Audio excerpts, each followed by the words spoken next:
Right, great week of practice. Very proud of this football team. The focus has been on Florida. Obviously, Florida's a great team. Dan Mullen's done a tremendous job. The quarterback's an outstanding player. Great defense. But you know what? We're going to play the swamp. Our team's going to be ready, and we're going to give it our best effort.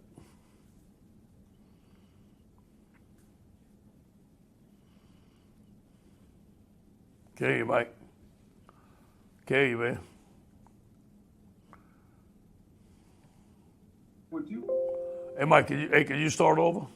Yeah, you got me now? Yeah, I got you. You've had some good weeks, you've had some bad weeks in your career. Where would this one rank? And then how do you handle it? Is it just one bite at a time kind of deal? You know, hey, I'm not going to have a bad day. I'm the head coach of LSU. That's always going to be my answer. You know, there's some weeks that are tougher than others. I think the guys bounced back. It was a tough Monday. But I think, you know, playing Florida, you know, another big game, I think it helped turn the page, helped forget about the last week and move forward, which is a good thing.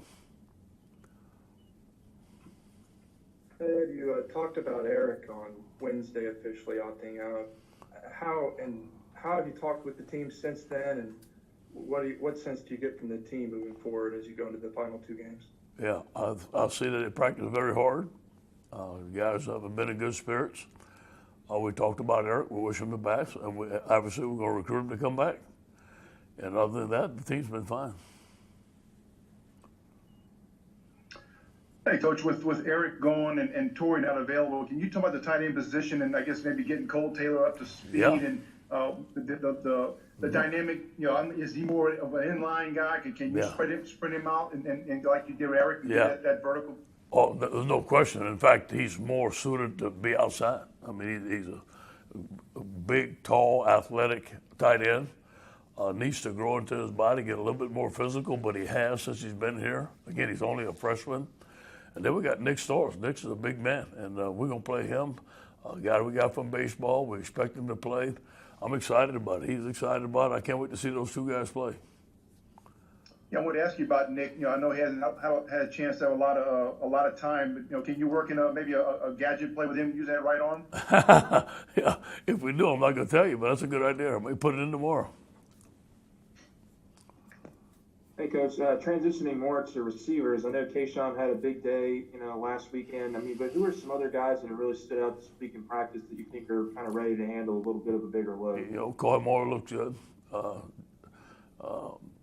John Trey Kirkland, obviously I'm waiting for John Trey to have a breakout. Just a tremendous young man, been with us all the time. Jeray Jenkins, all those guys that look good in practice, and I think they're going to do well.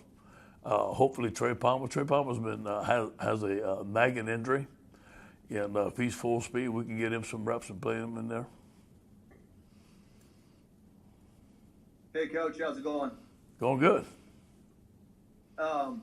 Obviously, winning the game this weekend would be huge, but what are some other little things that you would like to see going on around you with the players? What are some things that can add up to bigger things to get this thing back on track? Just having a great trip, staying focused just like they are, having a great Friday, getting on the plane, have some great meetings, come out very spirited, fighting for 60 minutes, eliminate mental errors. You know, we're going to have to win the turnover battle. We have to control the line of scrimmage. You got to win third down, and you have to eliminate the explosive plays on defense. And I guess it's obviously all water under the bridge now, the opt-outs and whatnot. But besides the big names, could guys like an Eric Monroe, a Marcel Brooks, those kind of guys, does that kind of add up to that could really help your depth this year? Yeah, no question. You know, everybody that we lost, you know, probably would have played. But now the good thing is a lot of young freshmen are playing. So they're getting seasoned, they're getting some good repetitions, and I think it's going to pay off for us in the long run. Coach, I got some rapid fire ones for you. Quarterback decision. Have you made your choice? Yeah, you know, Max. We're going to talk about it, but it looks like it's going to be Max. We haven't made the final decision yet. But Max has been practicing with the first team, and TJ with the second set of reps. We can go either way, but it looks like it's going to be Max. But we have not made the final decision. We're going to tell them tomorrow. Not having the crowds like we're used to, it's kind of a good time to try it, right? To get a first row. Yeah, obviously playing in the swamp is going to be new for any freshman playing at night, but I think those guys are ready to handle it, and not having 100,000 people, whatever they have, doing that gator chomp, whatever, I think is going to be advantage for us, but I'm sure they're going to have a crowd. I'm sure they're going to be loud. What about racing? Any shot on getting Race is out. He's not available for this week. You think he's done for the year? He hadn't said that, and talking to Jack, it's an injury that hasn't healed yet, and so we can't say that yet. And this one, I'm not looking for the, I don't need you to give me the full definitive answer, but so much of the criticism on defense has been levied at Bo and his defense, but it seems the secondary, where you've got two veteran coaches, is where most of the problems are. Are you satisfied with the job Corey and Bill is doing for you this year? Yeah, listen, those guys are busting their tail, man. I watch them work every day.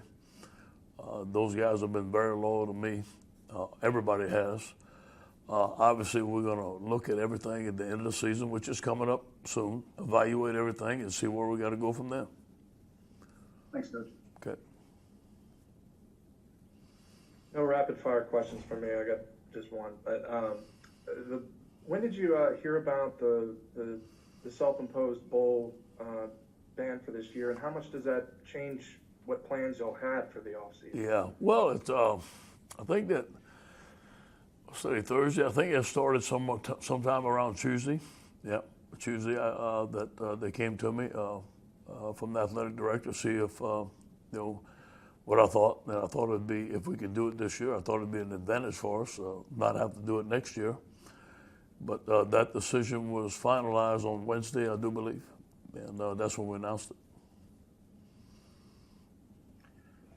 Coach, I know that the conditions may be a little bit different, but the job that Jabril did on Weidemeyer, the tight end from A&M, I know some bad conditions, but is there a similar scheme that he can maybe, you think, help you at least control to a degree? Pitts. Yeah, and I believe in Jabril. Now this is going to be more of a challenge. This guy's one of the best players in the country, and he proved it to us last year. We couldn't stop him last year. And I think Jabril can do a good job of. Obviously, that guy's going to make some plays. Jabril's not going to be perfect. But if we have anybody that can cover him one-on-one, I believe in Jabril. Okay, thanks, everybody. Go Tigers.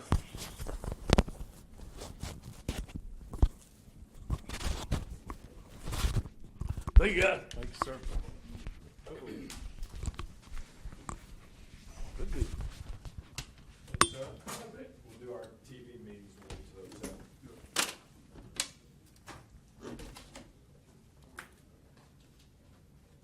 Take that backdrop out. Don't want to be like Alabama and forget our backdrop. Is this it right here? Yes.